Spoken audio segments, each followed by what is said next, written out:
The pretzels don't taste good? No. Oh. All right. So we are live. All right. I guess I'll do it on me until. Ooh, how'd I look? Cause that could be crazy. No, I think it's fine. We good? Mm-hmm. Alright. The only thing is this cord is. This cord's in the way. Yeah. Cord's still in the way. Yeah, I think you need to like. Cord's still in the way. Move it this way. Hey, what's going on? Get your hug. Get your hug. Hi. What's good? So happy to have you. I'm good. Hey. Nice to see you. Yeah. Get started. We got some lizards. There we go. Right. Hi. I'm Ruth. Nice to meet you. Nice to meet you. Tasha? Tasha. Tasha. Okay. No. Hi, my name is Ruth, by the way. Noah. No? Nice to meet you, Noah. Hi, what's your name? Noah. Jasmine. Ziba. Ziba. Zeke. Okay, cool. All right. Where's that? Yeah, of course. No, it's on You know how we do. La Croix. Somebody said it tastes like your foot falling asleep, and I just died. What? I seen it on Twitter somewhere. You know how Twitter do. Make sure my phone is on silent. Please make sure your phones are either on silent or vibrate. Yeah. You know, definitely be on your phones, whatever you need to do, make you feel comfortable. I'm pretty sure people are gonna start rolling in, but I've learned you just don't wait. You just gotta get into it, especially because the space is running. So we're gonna get into it. Wow, thank you guys so much for coming. My name is Joe. I am the creator of BlackBoiComplex, and this is Complex Conversations. It's a place where masculine identified folks and folks who love us, black masculine identified folks, because there's a lot of people hitting us up, but only black people are allowed in this space.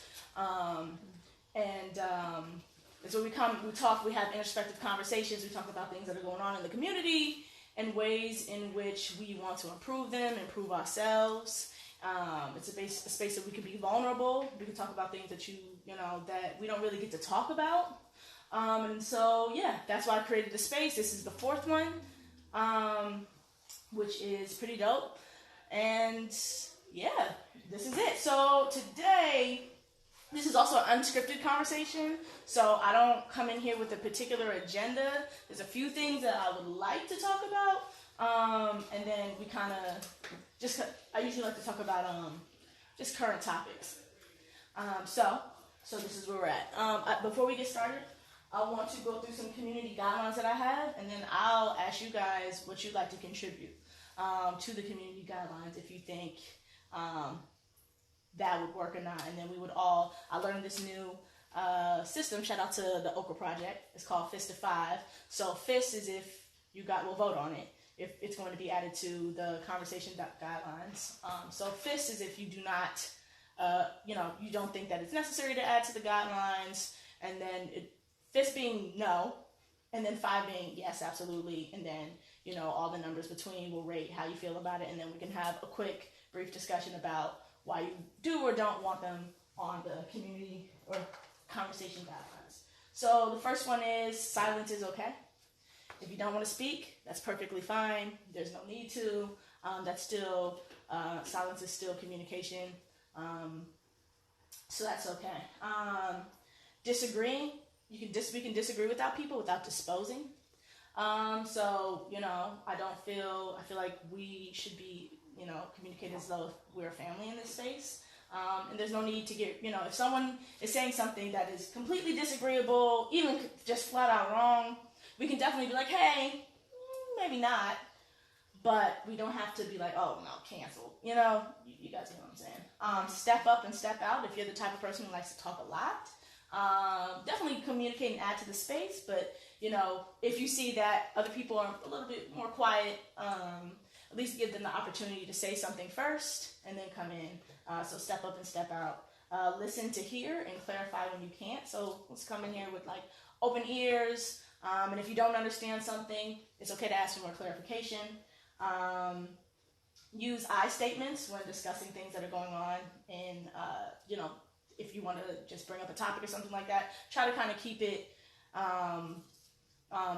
use the I statements because, we don't want to spread blame around and make people feel like they're being accused of things and things like that.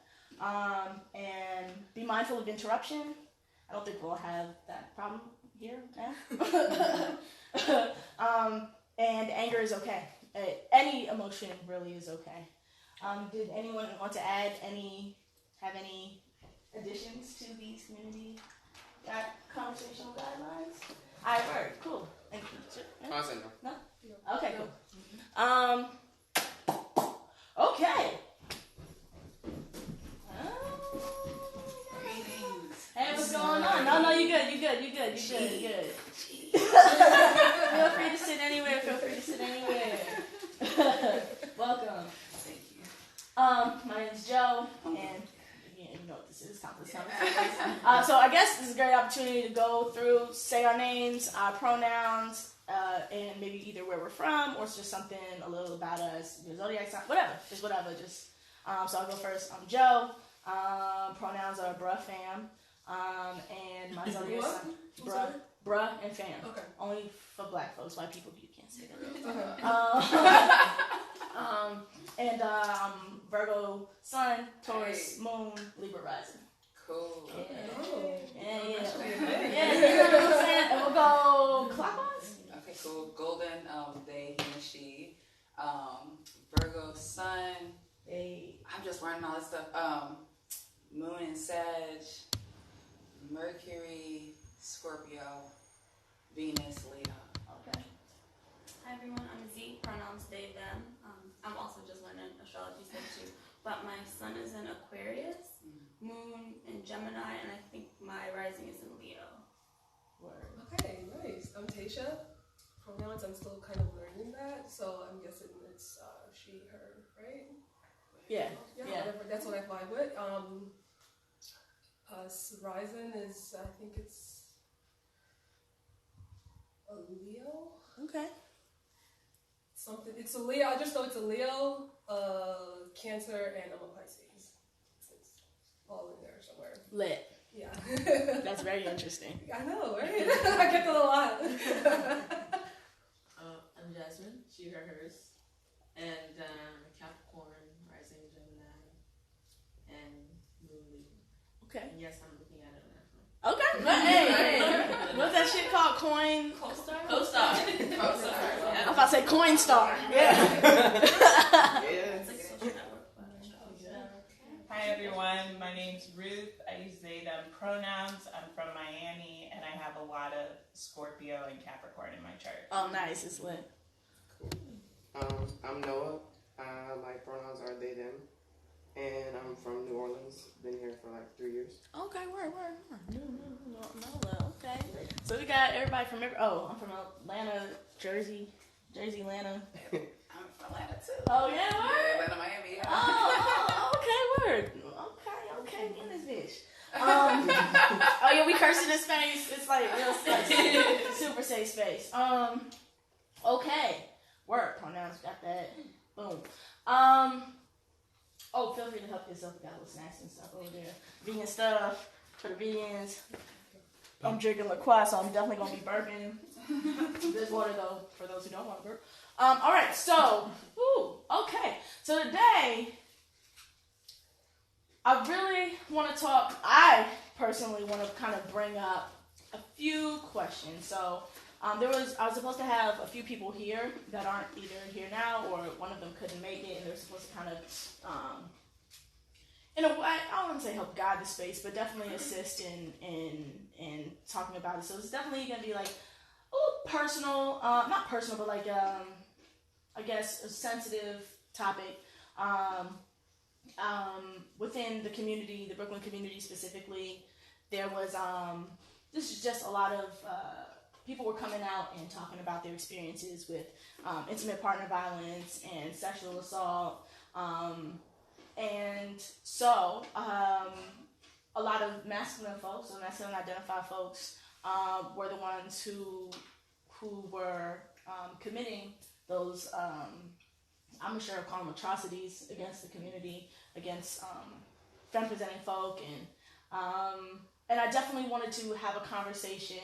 I mean, I think in general, for like a whole month, because this came like during the end of February. No, the end of March. Wait, where are we? Where are we? End of February. I think the end of February. It came around the end of February, and it kind of created a big stir, an explosion of conversation. And a lot of the conversation, when I was speaking to a lot of my mask homies, was like, okay, so where do we go? How do we move from here? So there's a few questions that I'd like to ask. And the first question is, what do you consider community? And do you feel like you have community now? You know, like everyone's talking about, oh, this community.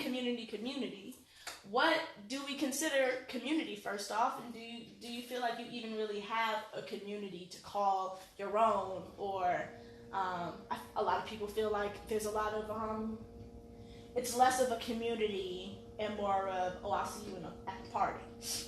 Or less of a community and like, I just have particular friend groups, and sometimes we date outside of those groups and intermingle in those ways. And some people say, like me, like, no, I actually wholeheartedly feel that there is a community here. I see it with everybody. I haven't seen a few of you guys before, like, met you guys face to face. But I feel like holding spaces like this creates a community. So I am the type of person, I feel like I'm a community. I feel like I'm in a community. I feel like I'm a part of the community. But I want to know, just bounce off of you guys, like, what do you think? How do you feel? What do you consider a community? So I'll open up the floor. Anybody can say anything.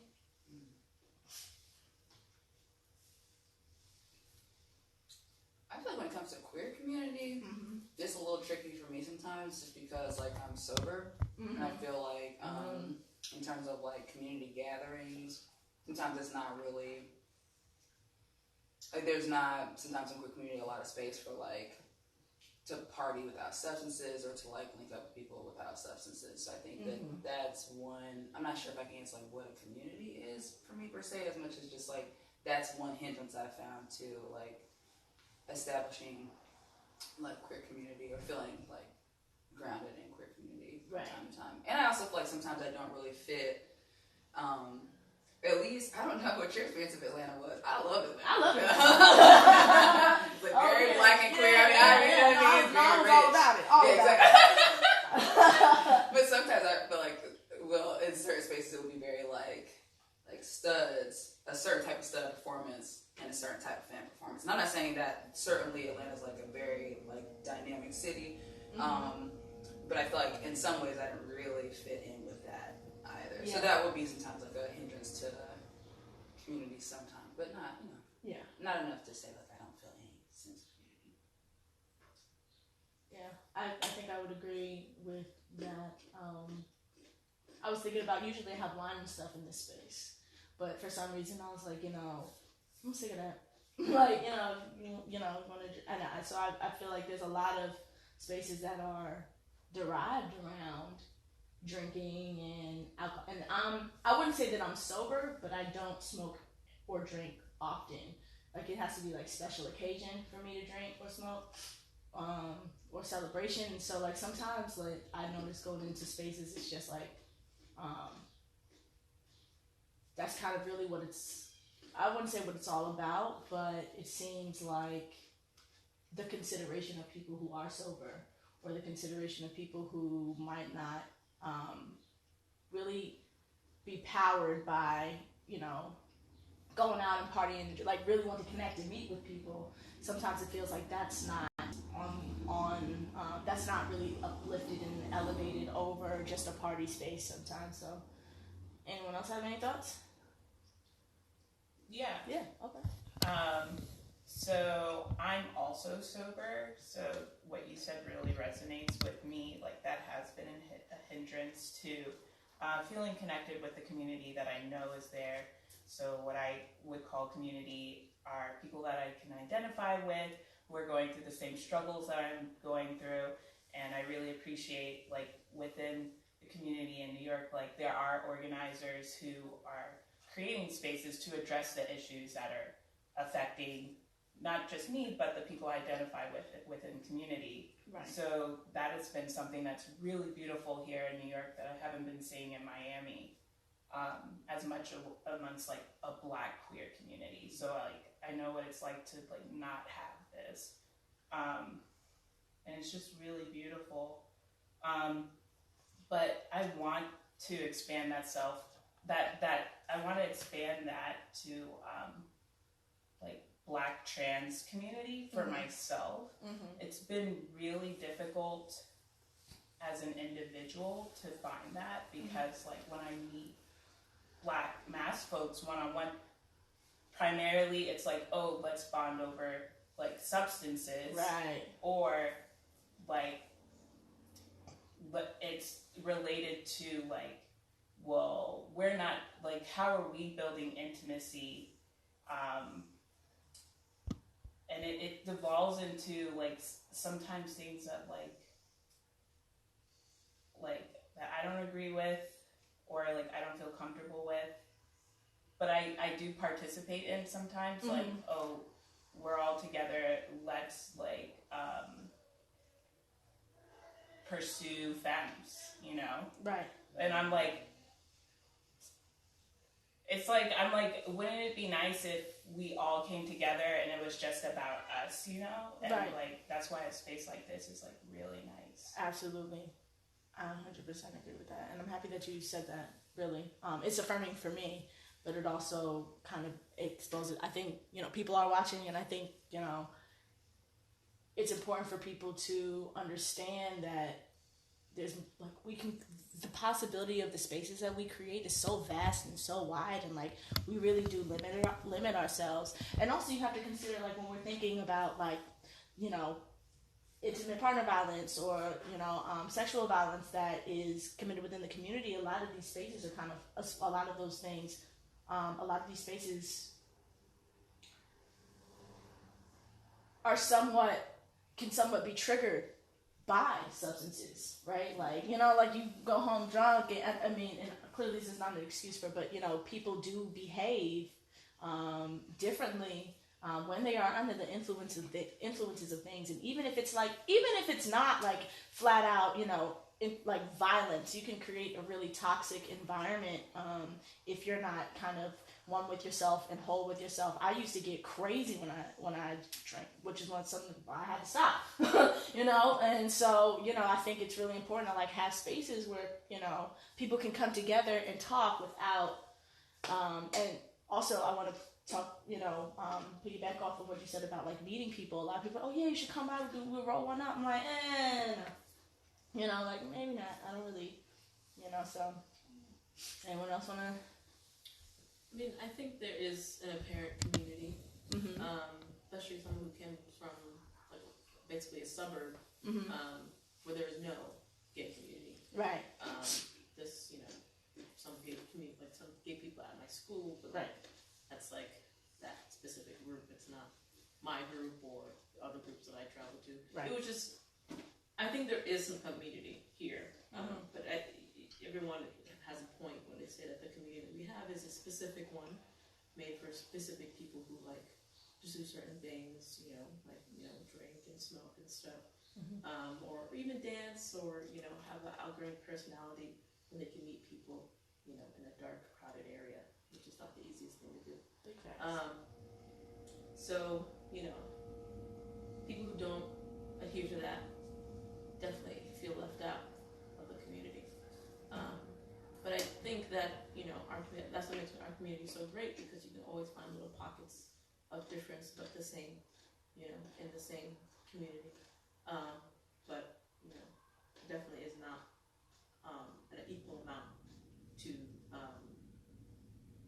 adhere to or cater to the entire community. Right. Because not everybody just likes to do one thing. Everybody likes to do different things. So, but, you know, there are events like this one. Yeah. That gives you an outlet to do something different and still meet people, you know, queer, POC people. That's awesome. And I'd like to, I mean, like, if we could just throw out names, if you would say that there is a community, who would you consider community leaders? I feel like we should like know some, right? Like I'm trying. And don't be afraid. Don't be afraid to throw out some names, because I was so heavy. I was like, what the? yeah, like like don't let's. Who would we consider? My first thought was Shannon. Shannon? The Teskey. The queer abstract. Oh yeah. Queer abstract. Yeah. Oh yeah. Oh yeah, that's a great space. That's a great space. I really enjoy. I actually alone too. Yeah, I've never been. I know. It's Friday. It's queer abstract. I gotta go, right? Because you really do. They have some real local queer POC talents. Like what? Who? Yeah. Where? Yeah. Yeah. I want so make sure y'all follow Queer After That. Like really does great stuff. Even if like you like me and you never go, it's because it's always Friday, right? Yeah, it is always. I live in Jersey, so it's a whole dress. They try to go on time too. But I do need to make it my business to go. So okay. Anyone else? Anyone we got? Where's that other space that we went to? We went to a space like a few weekends ago. Oh, by the den? No, not Megadon. The other one, the open mic. And the open mic was on the floor. You sat. That was somebody's apartment. That was so. It was a good space. Yeah. House parties are it. Yeah. But it was like a downstairs. Yeah, like it was this. an open mic, and we were all sitting. Slap Collective. Yeah. That's the one who hosted it. Slap Collective. Yeah, they. Who would you consider them? The person. Yes. A community leader. Yes. Okay. I would say. Who is that? No. I don't know Bree's last name. Oh, okay. So Bree. Yeah. All right. And anyone else? Yeah. Oh, there's you. Oh, Right. I appreciate that. I try to. Last but not least. Yeah, I thought I at one point called myself a community leader, and then I thought like, but am I? But I think that I am. Yeah. You have a following. Yeah, I think. Bring people together. Yeah, I think that's really. So what is a community leader somebody who brings people together? Is it someone who has a following? I feel like gatherers, that's what I call people who bring people together, are types of leaders. Okay.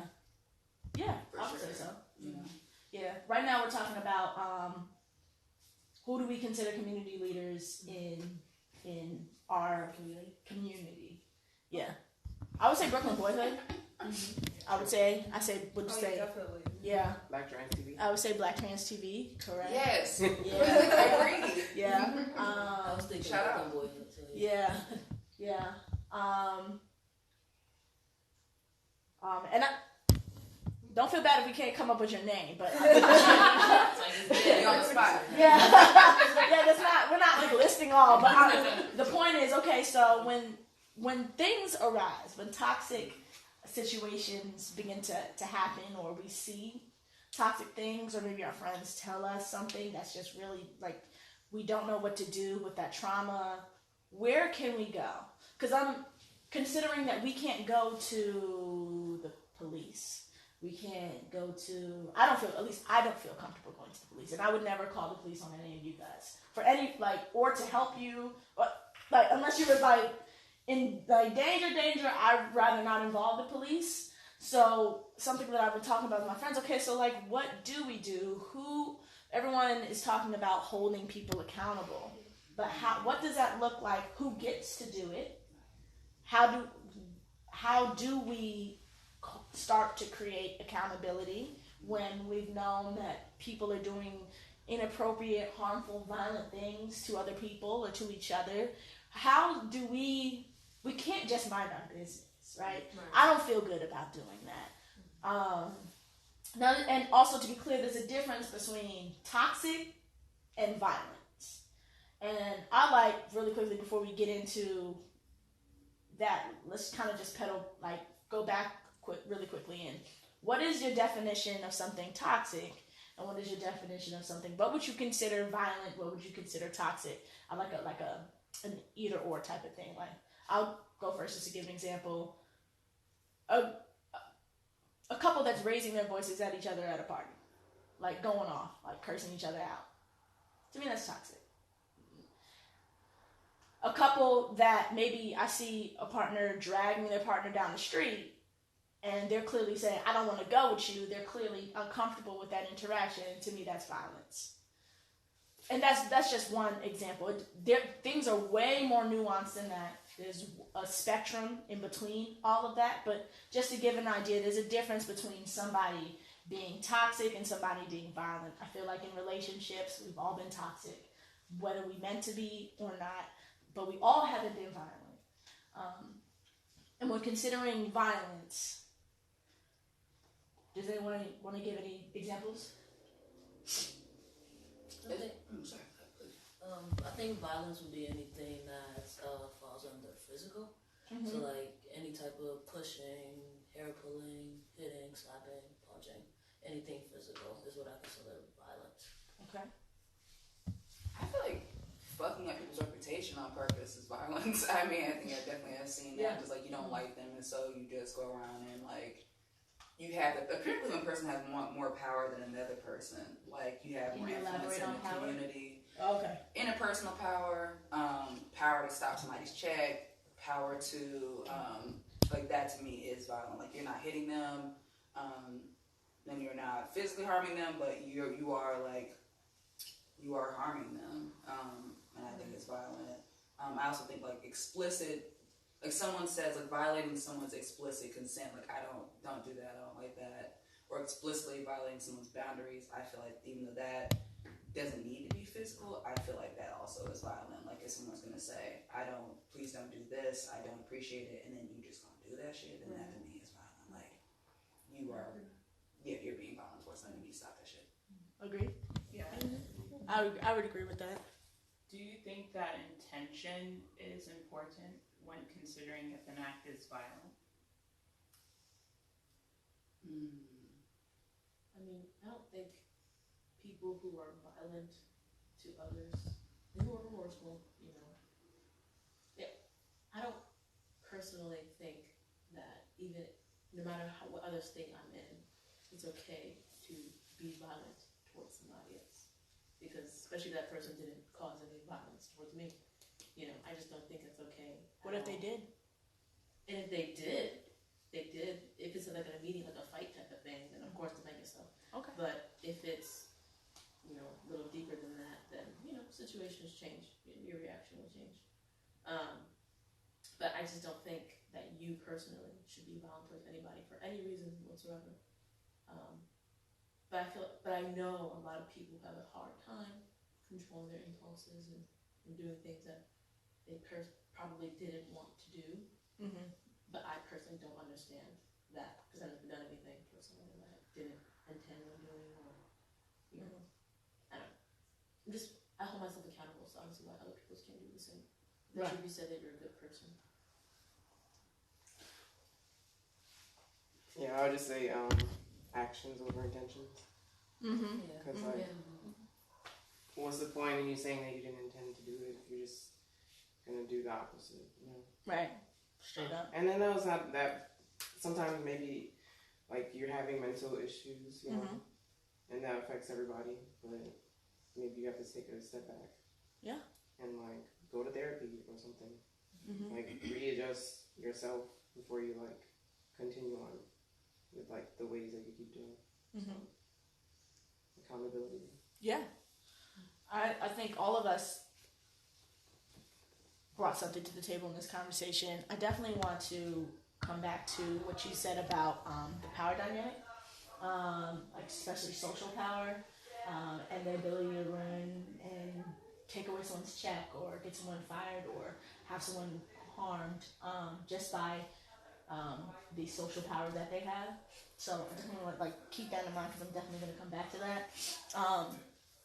But yeah, I think toxic. The violence is when it's clear that it's when you communicate that you don't want it, and it happens purposefully with intent to create that. I think that's violence, and then I think also when it happens consistently, and I think even when you don't, there's a lot of times, I was previously in an abusive relationship, and it got really intense. And there were a lot of, I would say that we had altercations. It started to get to a point where it was toxic, and then it started to get to a point where it was abuse. And it's hard sometimes to see where the line, when something is toxic for so long, it's hard to see when the line shifts. But when there were clear boundaries, like, when I remember closing the door, like we're arguing, we're going off, I close the door,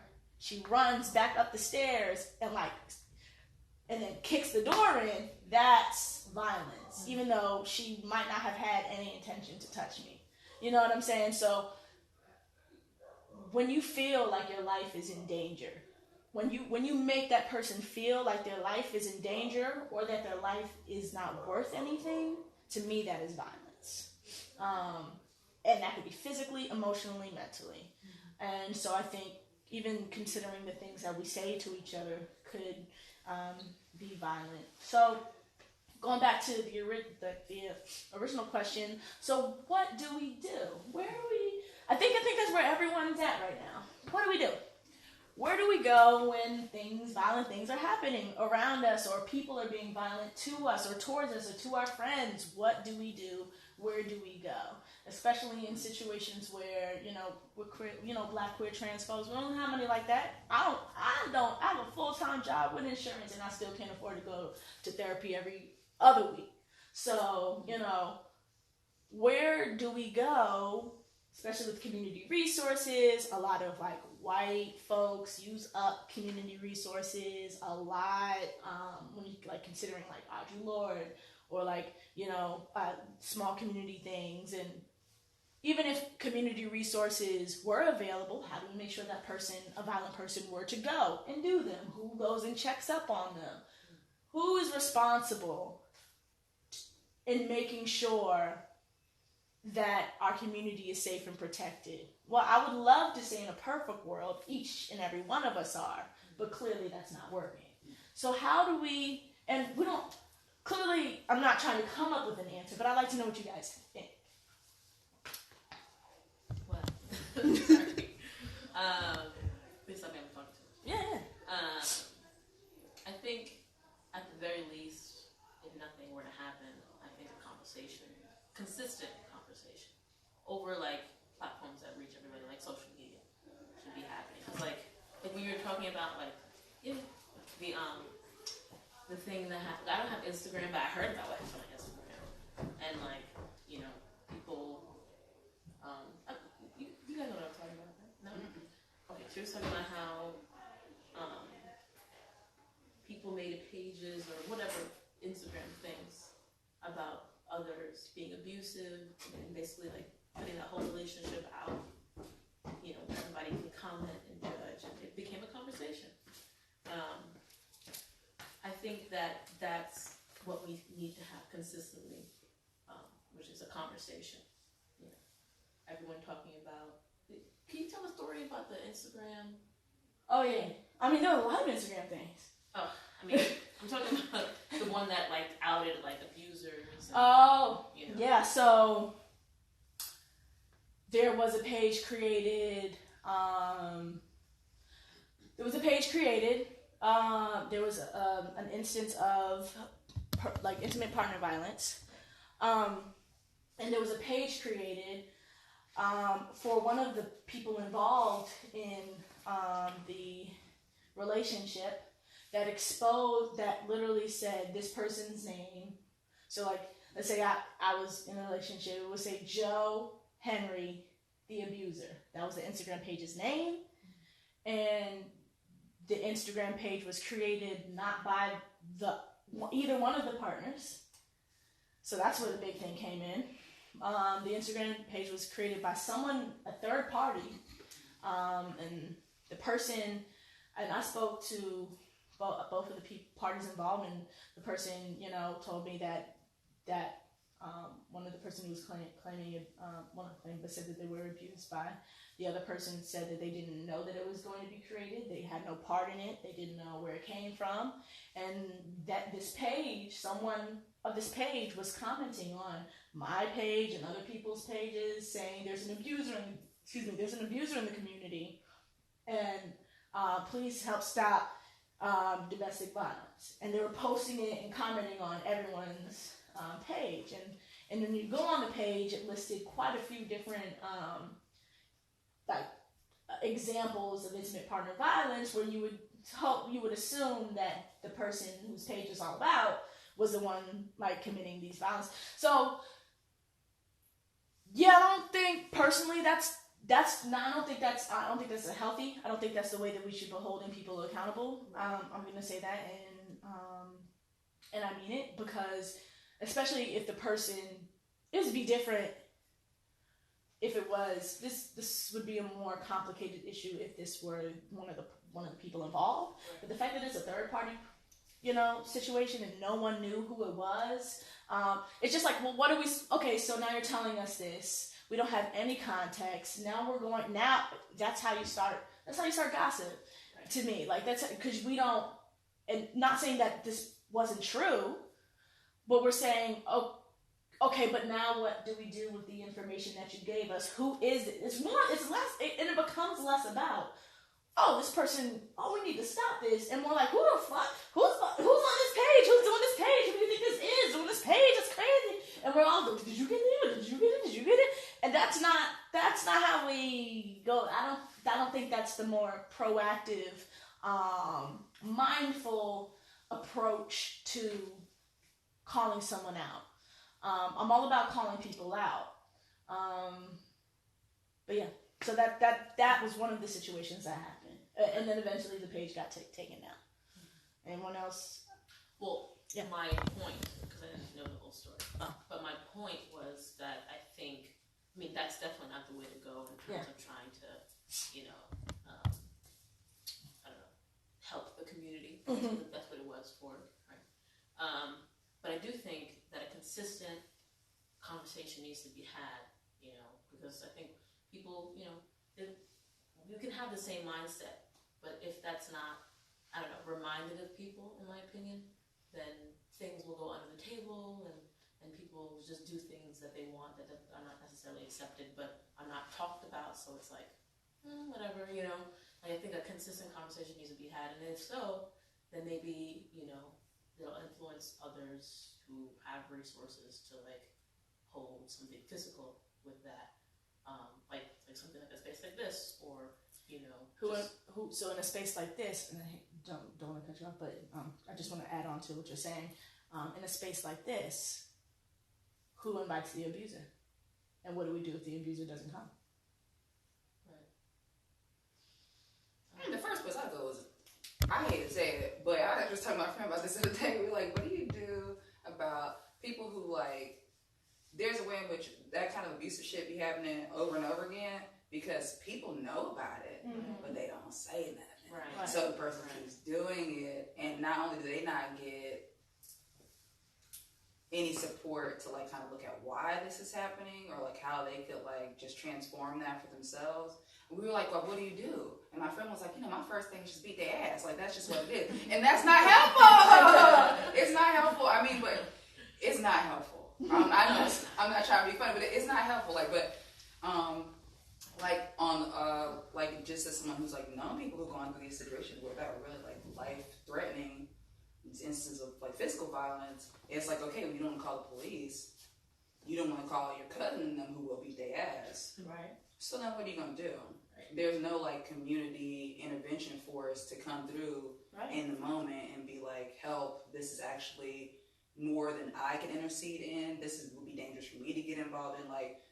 I'm not really sure. It's such a huge thing, and it's so necessary to think about. But at this moment, if some shit pop up, I really don't know exactly how that gets handled, or how to repair it, and hold the person who's doing the thing without making them a monster, because that they're still a part of the community, and also, of course, take care of the person who is experienced. And then usually it's probably a little more complicated than that. Like, maybe both people are really, whatever. Right. I don't know. I think when you, it is a very good question. I think like that is like one of the questions. It's just like, yeah. And which is why I wanted to call out these community leaders that we have at the top of our mind, at the top, like the tip top, when we think about, oh, like, if I was going through something real traumatic, who could I go to and talk to? Like outside of a friend who I know might be able to help me, who I know might be able to have resources for me. I think that's really important. I think personally, we need to start holding our community leaders more accountable. I personally feel we need to start asking that they do more. More than if they're a community leader for throwing parties, what are they going to do in their parties? Or do they have people that we can go and talk to if we feel uncomfortable in a space? And then when we feel uncomfortable in a space, will you be pulling the people aside involved, or will we be in mediating right then and there? Or we'll be assessing the situation in a thoughtful way and excusing someone from the space? You know what I'm saying? Will they be on hiatus for the next 3 parties? What does this look like? You know what I'm saying? And I think like having that's kind of the conversation that I would love for, because this is useful information for everybody. Like, what does that look like? Are we just saying that's bad? Back to what we're doing. I think it's important to, and I want to empower everyone to speak out. I want people to hit me up and be like, yo, this is what I heard. What are you doing about this? I personally would like to say that I'm working with a few people, Black folks queer folks specifically, who had experience with, what's the word? Intervention and mediations in violent spaces. I'm working with a therapist right now, Black therapist, who could help with healing. So I'm trying to create a space for BlackBoiComplex where people can go, but it can't just be me. It's got to be everybody. And I feel like holding everyone that we would consider a community leader accountable. And I think also being clear about what we want from our community leaders. Do you want a place that do you want someone who can just keep creating spaces, or do you want someone who can create spaces mindfully and safe? Do you want someone who can create particular spaces? Is there a space that you're missing? So I think that those are really important conversations, and I feel if someone is committing community or interpersonal violence, intimate partner violence, one of the things that I think of is people come and tell us, just anonymously. We don't expose or say who. We reach out to the person or the party involved, and we sit down. We all get trained by these therapists or by community or community organizations or organizations who can help us in training and doing these mediations. And then in the perfect world, I think we should have them have them sit down. Let's say that we're all community organizers. We have them sit down and we talk to them about what it is that happened. If they're interested, either we do it separately or together, what it is that happened, how we can prevent this from happening again, and what the community's response to this would be. So whether it be a 2-day or 3-day, or we give them like maybe 2 classes that they have to go to and attend, and the person who is facilitating that class has to check in with us to make sure that they're safe to come back into these community spaces again. If they're really and I'm talking about people who are interested in healing. Mm-hmm. I think that those are some things and this is, like I said, I want us to explore these possibilities. It's not something that has to happen this way, but I've been really thinking about this very, very hard for a very long time, and I really think that might be a great opportunity for community leaders to kind of step in if we're not trying to get, and they know, and for the people who don't want to hold themselves accountable, I feel like it's fair for the people who have committed violence against their partners or violence against multiple people. I think it's fair to say, if you're not interested in being a part of this, of whatever it is that we come up with to help heal, I think it's safe to say that maybe you can't come to Pride. Maybe you can't come to this party. Maybe you can't come to that party, because how can we trust you? How can we trust that you're doing the right thing? If this isn't the right thing for you, okay, well then at least tell us what you're doing. So that we know that everything's going to be okay and things are not just going to be popping off.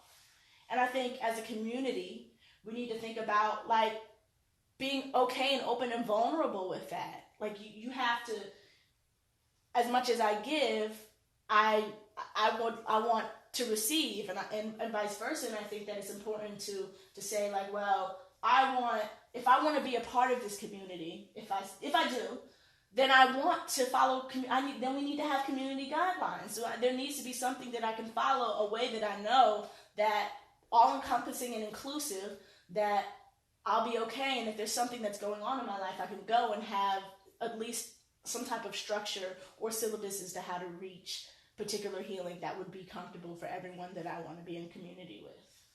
Does that make any sense? Yeah. Any thoughts on this? Yeah, I think that's a really great idea, utopic idea. There's always going to be something. Always something. But consistency, yeah, will help it thrive. I don't know. Or even like turn it into like what is it called? The new app that focuses on like therapy. Oh yeah, what's that thing? Talkspace. Talkspace, I think. Yeah. Even turn it into like a Talkspace type of thing. Yeah. Like a hotline, because we're located in Brooklyn, New York City, Jersey. Yeah. That area. So what about our family nationwide and worldwide and stuff like that? Yeah. And I think you would get way more people willing, more our community leaders willing to step up and do that if it's more accessible, like digital or just via internet or via phone. And I'd be more than happy to donate to a particular fund for someone who wants to seek therapy. I mean, as a community leader, I'd be more than happy to do that if that might be the thing that's getting in the way. I'd be more than happy to put $20 up, $40 up, whatever, at least pay for a session so you can do whatever you need to do to reach your healing. And I'm saying that, and someone can hold me to that, because I think that it's important. I think we need to consider the different options and resources. I know people in Cali, I know people in Carolinas, I know people in DC, I know community leaders in Louisiana, all over the place. And I think if there's a network, but first we got to identify who the community leaders are, and then hold them to task, and then demand that and also come up with a plan. If this is the plan, or if that is the plan, then let's get it on paper. Let's write it down. Let's propose it. Let's talk about it. Let's write it. Let's get it to these community leaders. Let's get it. Let's have a talk. Let's do a freaking Google fucking chat thing. You know what I'm saying? But let's get it popping. I also want to bring it back to what you're talking about, like someone who might be have a little bit more social power. What do you think social power, like what do y'all think that social power should be used for? And I'm bringing this up to consider, like, let's say I was violent towards somebody, and none of y'all knew me, and I was being exposed by somebody with a lot more social capital, and they were to completely destroy my life. I'm not able to get a job anymore. I'm unable to kind of be a part of the community for, people are shunning me. People are, coming to my house. People are, people that I know, but, people are reaching out to me. People are cursing, people are harassing me over the internet. And this is really a hypothetical. But, like, what if I were to do, what if that were to happen to me? Is that okay?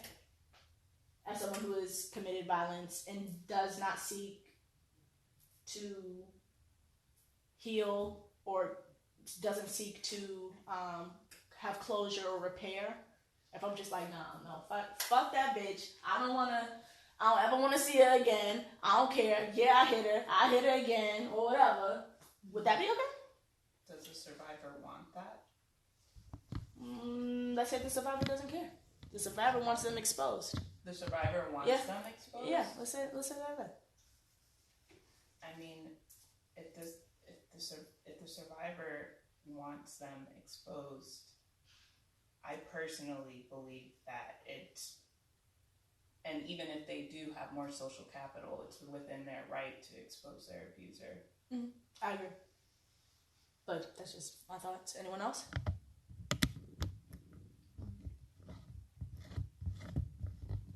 No? Yeah, we all good with it? Alright, cool. Now what if the person now let's switch it up and say that the person isn't particularly is willing to do repair, but now was willing to do repair, but still was exposed in the same way. Like the violent person still wanted to expose him, and the victim wanted to have them exposed, expose them. But I'm like, wait, I want to fix this. I don't want to, they apologized, did a public apology, did everything that needed to be, that they could possibly do on their end to try to repair. Is that okay? Sometimes that should be tricky because sometimes people don't. I have been in situations where people do something and then they do something harmful, mm-hmm. and then they take steps to repair, but it's not satisfactory to the person who was harmed. Uh-huh. The person who's harmed is like, I don't even care what you do. Yeah. Like, this is the exact way I want you to fix it. Yeah. You don't fix it like that and fucking. Yeah. You know what I mean? Like, this is the way. So I could see a situation where someone had more social power and the person who was harmed is like, yeah, all that's fine, but this is the way I'm asking you to do it. And that person's just not willing to do that for whatever reason. And I don't know. Yeah, it's super tricky. Yeah. I mean, I think, there's always consequences to your actions. Mm-hmm. So, if you are an abuser, then, and then you get exposed, it's like, oh, of course. I mean, karma works like that. Plus, that it's a plus if you want to change and do something to change your behavior and your whatever causes you to abuse that person. So I think it's just a part of the whole thing. So if you get exposed, you get exposed. That's why But I think if a person wants to change too, then that is also welcome. It should be welcome for you. Okay. Yeah, I think if you get exposed, you get exposed. But I don't think that should have anything to do with the person who did the abusing trying to still seek help. Mm-hmm. Going above and beyond to seek help. There's always going to be that everybody past or present comes to light, especially nowadays, social media. Right. So, but I definitely don't think that should impede your willingness to want to seek help or improve yourself in that fashion. Yeah. Okay. I like where we're going with that. And I agree with everybody. I think that we should do what the victim wants done. If you hurt somebody, you created a really harmful, violent environment for them. I think that they should be the one to determine on their terms how they want healing and how they want reparations. And I think that the person who admitted that they, did and wants to repair should do it that way. And I feel like that's non-negotiable. I feel like it kind of just should be that way. Mm-hmm. I also want to bring up a situation like my situation where both me and my ex-partner were toxic toward each other. And let's get into it. So me and my ex-partner were toxic towards each other, and then say I'm like either the last week or definitely the last day, it got real physical. Something that I'm not proud of, but I'm sure she's not proud of it either. And that was the last time we saw each other. Literally the last time we saw each other was the last fight that we had, and we didn't communicate or say, I don't even really remember what her voice, like that was it. So what do we do in a situation where we were equally as toxic and we equally played a part in the physical violence that was created against each other? What do we do in situations where she were to come out first and say something about it? and say that I was the only abuser and that I lied, what do we do? I mean, and then I didn't even get a chance to say anything. I was just gonna let it rock, and that could very well happen now. Like, I didn't even get a chance to say anything publicly about it. I just let it rock. I was like, take that L. Whatever, I'm gonna work on me. She's gonna work on her, and then eventually she decides, let's say during the Me Too, like when the Me Too movement was like up and like just going hard. What if she were to come out and say that I abused her and whatever? I can imagine that everything that I'm working for now would not be, because I could also imagine that people would believe her because she said something first, take her side, and completely cut me out from my experiences in the relationship, what we went through together, and my traumas that had been caught, like, my pain too, because we were both equally toxic and we were both equally abusive towards each other. And in those last final days. So what do we do in those situations? How do we tell? I think and I speak for a lot of masculine folks out there, are we, who, and I don't necessarily take this particular stance, but I've heard that, are we just believing the femme? Are we just going to believe a feminine person, feminine presenting person, if they are the first ones to come out and say something and not kind of look at the whole picture? Someone mentioned, well, we shouldn't be asking victims to expand on their traumas. So how do we get down to it then? In my case, does my career just get destroyed? Do my reputation just get destroyed? What happens? I think at the very least, both parties should seek some type of help. With, the exposing thing. I think it's safe to say, at the very least, that our community, that's what we're talking about, are smart enough individuals to know that there's two sides to every story, or 3 or 4 or 5. Not one person has the whole story the way it happened. Right. So I would give the benefit of the doubt to the people, the community, the people who would see, the people who are the audience of the exposed. Mm-hmm. I'll give them the benefit of the doubt and say, hey, they're not going to just take one person's side. And with that being said, I think that that person who was exposed will have opportunity to speak their mind. But that action may help or not, depending on the opinion of the audience. But I don't think it stops there. Even with that happening, where one party tells their version of the story, and it may or may not be wrong or right. I think both parties will have an opportunity to heal and grow and change and not necessarily ruin their reputation entirely in the community. As long as you're willing to right your wrongs and be better, do better, then I think our community will recognize that and give you that, at least. Now, what if my platform has been destroyed? What if people are like, oh, well, fuck Joe. We know how it goes. Yeah. We've seen it. We know how it goes. Now what? Where does one, for those out there who this might have happened to, where does one go? How does one start to get back what they've lost when someone accused them as the sole, what's the word? The sole perpetrator in the relationship of the violence? Where, and this is just a thought. I don't need answers. I just want us to talk about it. Cause I don't know. I don't know. I think that I don't know. I don't know what I would do. It's gonna be a hard bounce back. Yeah, you're really gonna have to bounce. But persistence and consistency driving your efforts. I think you could do it. I mean, especially if it was something that is outside of your character. Mm-hmm. You're not the person that you actually present yourself to be. Mm-hmm. I don't see why people wouldn't believe you if you show everybody that you're not that type of person. And have other people vouching for you.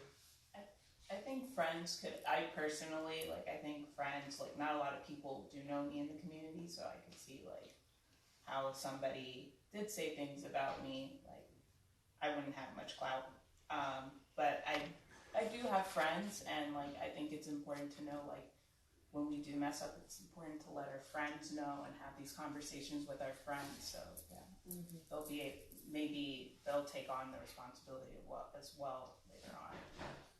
Let your friends know.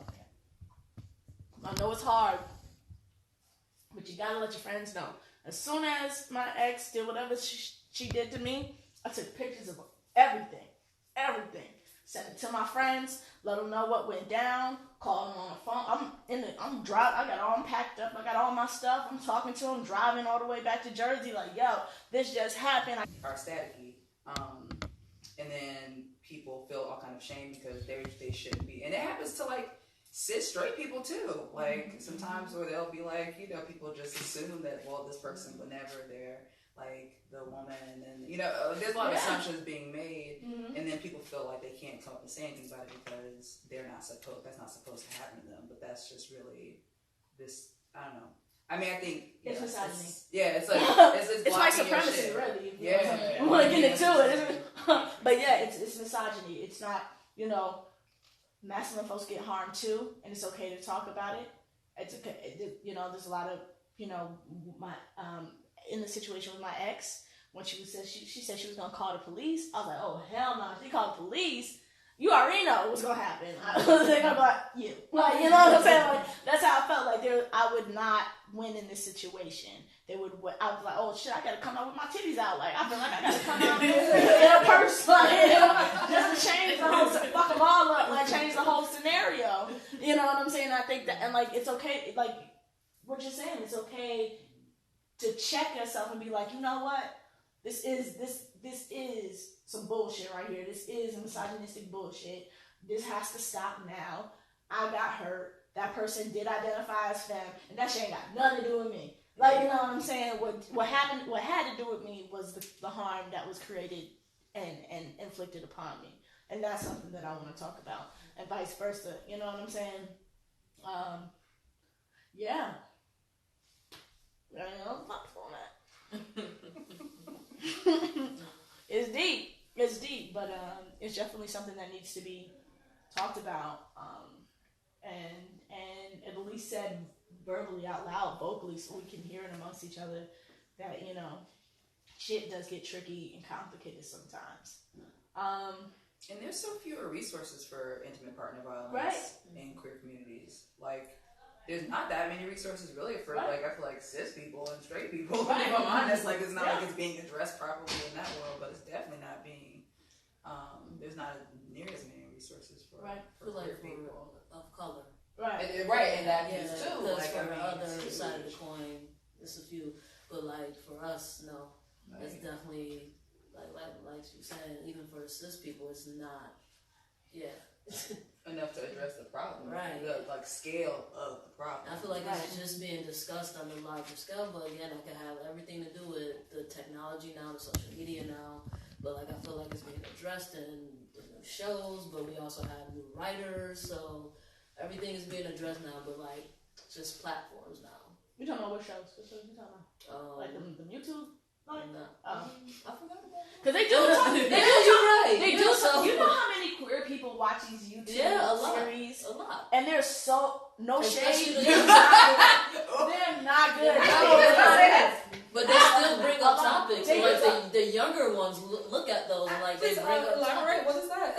You know, YouTube series? Like there's a whole bunch of just a whole bunch. Yeah, there's a whole bunch of about lesbian relationships.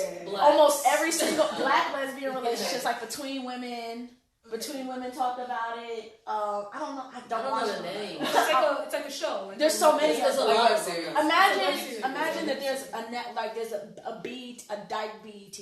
Like a that's what it is. BET. That's just what it is. Oh wow.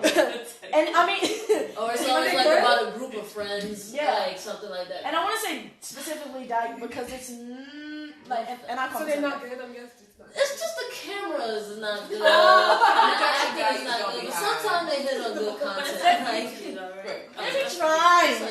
But a lot of it, it's like they just touch on it. Like you'll see some intimate partner violence go, like every single fucking one has some abusive dyke on there, and it's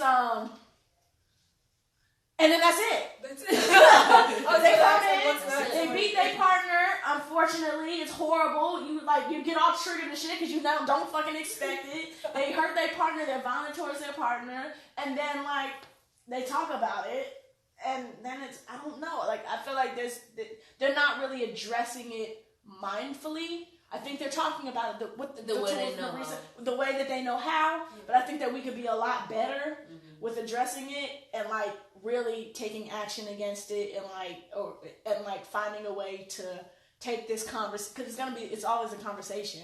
Taking that conversation and kind of magnifying it and maybe even providing resources in the description down below. Right. At least provide a link or someone. Yeah, something like that. So that's something that, but it is something that I do know. Dang, there are a lot of them out there. There are lots of them. Yeah, you into it though? No, not I really. was about to say, like, how many have you watched? Not really. My friends be telling me about them. Yeah, one of my friends is in them. If you want to, like, the only one I would probably suggest is it called Between Women? Do they still do I that? don't think so, because I used to watch shows when I was young. Yeah. So I don't know if they still. I don't think they do. I think right now it's like Choices or something. Choices is one. My friend watches. My friend is Choices. But she says that. Shout out to Markia. Yeah. Shane, Choices, I love you. I'm not trying to be Shane. No. But yeah. Yeah. So it's fake. It's scripted. It's Yeah, it's a show. It's a show with like a lot of characters. It's like a soap opera. I was thinking like a soap opera. Yeah, it's It's definitely a dyke novella. It's very novella. I get A the dyke novella. I get it though. That's all you have to say. Novellas. I get it. There's also like Dyke Central, but it's super Bay Area though. I feel like. Yeah, Very Bay that's still Area. on? No. Oh, okay. I'm like, that. But a lot of us, it was access to. It was the only access that we got to really what was going on. You And were that was the only studying time. Yeah. Yeah, buddy. That was the only time I pretty much see myself in media and stuff. So yeah. You know. Yeah. And so I mean, it's a good it's an opportunity for people to kind of see.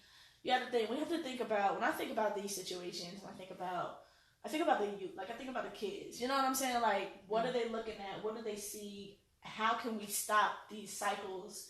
How can we teach mindfully so that people have tools and don't have to go through this again? You know what I'm saying? Like we shouldn't be having to do this. We all got our traumas. We all have our bags. But I think we need to figure out, like, we need to be able to sort through them. You know what I'm saying? Be able to look inside them, sort through them, decide what to keep and what to leave and what to work on. You know, and so, that's just my thoughts on that. So, I guess, what are some call to actions that we can take away from this?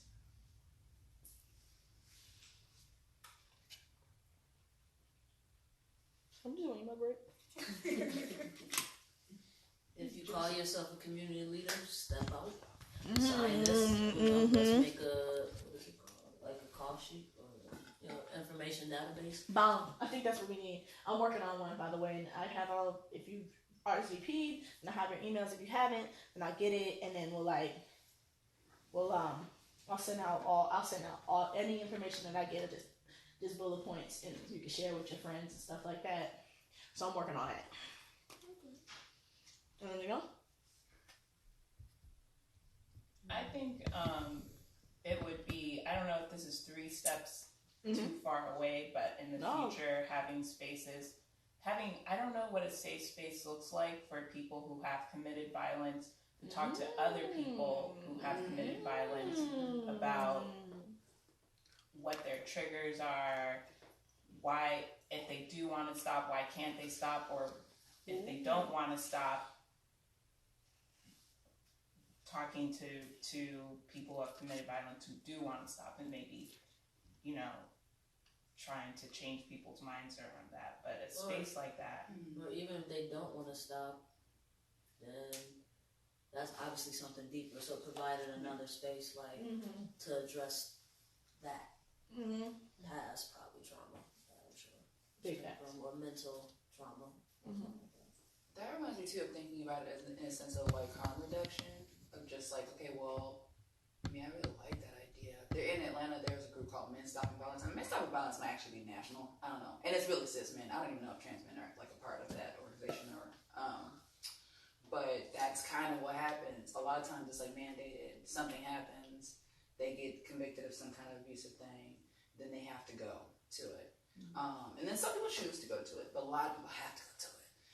And so then they work with these people, and they get these consciousness raising groups. They read, they discuss, and some people get things out of it, and other people are like, "Fuck this out," or, "You know, I really want to be here. I'm here. I'm showing up, and I'll show up for as many sessions as I'm required to." But then some people are really touched by it. But I think that sounds like a really great idea, and also just the idea too, in that same vein of like maybe like mentorship on some level too. I mean, that sounds like a lot of capacity for people to take on, but yeah, I'm up for it. I'm up for it. Yeah. I could see people who do want to, who are trying to hold themselves accountable, being interested in participating in that. And I think there are a lot of people in our community, who would want to participate in that. Yeah, I definitely would. I used to be fucking horrible. Bad, Joe. Like, bad. Just bad.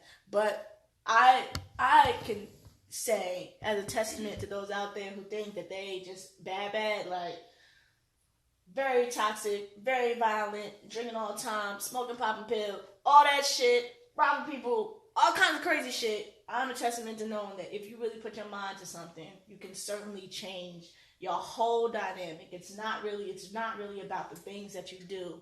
It's about how you move through life and where you want to see yourself. And like that, I think if we can just like, a lot of people think like just because they committed, violence against somebody, that there's no turning back from that. Like, you know what I'm saying?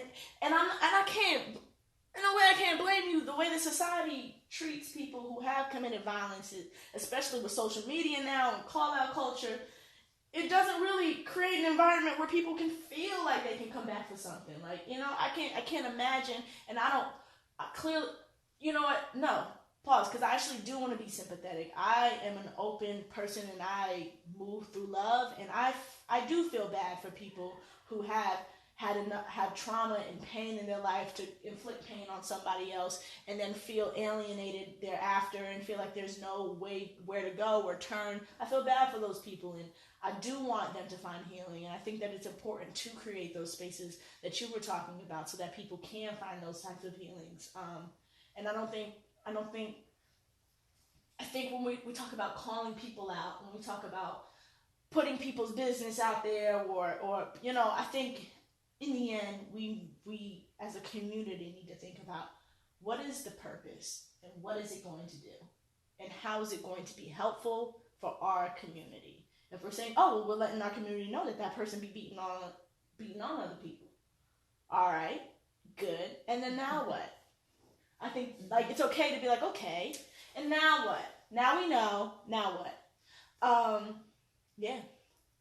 Or just like treating people like they're disposable. I mean, I think that's to me where I get a little sad sometimes, because it's like people fuck up, make mistakes, but as like someone who like works a recovery process, I think it's like recovery is possible from all kinds of things, and I mean, people can change. People have the capacity to change, and that's worth something. Yeah. Even really, after they've done really vile things, people still have a lot of capacity to change. They do. We And see so, it all the time. like, if we just get rid of people because they fuck up, That's jail, y'all. that's jail. Yeah. I mean, What do you do? Like, it's tricky. yeah, we're if our goal. So that's my next thing. Like, I think it's important to ask each other, like, what is our goal? Is our goal safe space? Is our goal liberation? Is our goal complete freedom and for everyone? Or is it freedom for those who do what we want them to do? What does this look like? And how do we approach it? Did you read it? Oh, no, sorry. But yeah, like, and I'm about liberation and freedom for everybody. I want everyone to have access to the most, like all the freedom they could possibly grab and hold tightly. I want them to be able to touch it and reach it. And I don't think casting people away, and even for the people who, that whole Instagram thing, I don't care. I don't give a fuck. I pull people closer. I pulled everyone involved in that closer to me because I want them to be able to have the healing that they need. You know what I'm saying? And I understand that I have the capacity for that. I don't share stories. I don't go back and forth. I don't gossip. I don't talk shit. I hold a healing, loving space for these people because everyone deserves to be healed. Some people don't feel that way. Some people aren't friends with these people anymore. Some people don't want to talk to them no more, don't want to see them, and that's fair. That's not something that I do because I just want to move differently about this. And I think that there's enough of those people, and I think that there needs to be a little bit more of me. And so that's what I'm presenting to the community, but as well as this space. And I think, yeah, that's a really important conversation to have. Like, what do we want? What are we looking for? You know, and this is just specifically for Black people. I don't give a fuck what white people do. I'm talking about for Black people. They need to figure their shit out. I'm talking about for queer Black folks, how do we reach and find liberation within each other? What are our goals? What do we want with this? You know what I'm saying? Is it an all for one for all? Is it just, nah, I'm down with my crew? Like, or is it like, and I get it, not everybody is an everybody person. But then if you're not, then what does that mean for you when things like this happen? I think even when you're not an everybody person, people who are everybody people are usually the community leaders and things like that, and that's sort of main goal should always be focused on helping everybody find freedom. Mm-hmm. And within that goal comes safe spaces, platforms, conversations, and safe places for everybody, the abuser and the victim, and the third party, whoever fucked up, put people business out there, that too. So I think including that, being inclusive includes safe spaces for everybody. Right. Yeah. I love it. So I guess Tom? 157. 157? What? Damn, y'all, we out of time.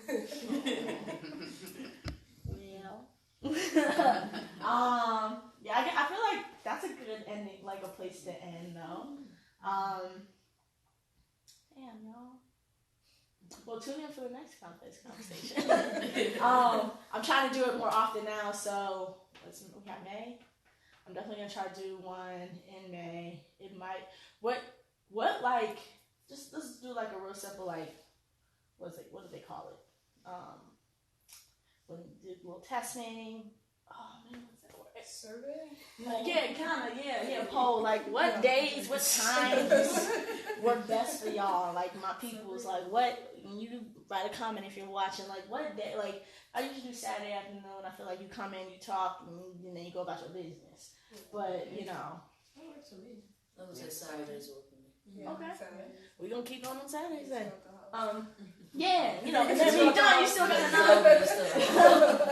enough time to do what you need to do. For those who couldn't make it, I respect you not coming, you know, if you were a little too late. But for those who couldn't make it, this will be on YouTube Live.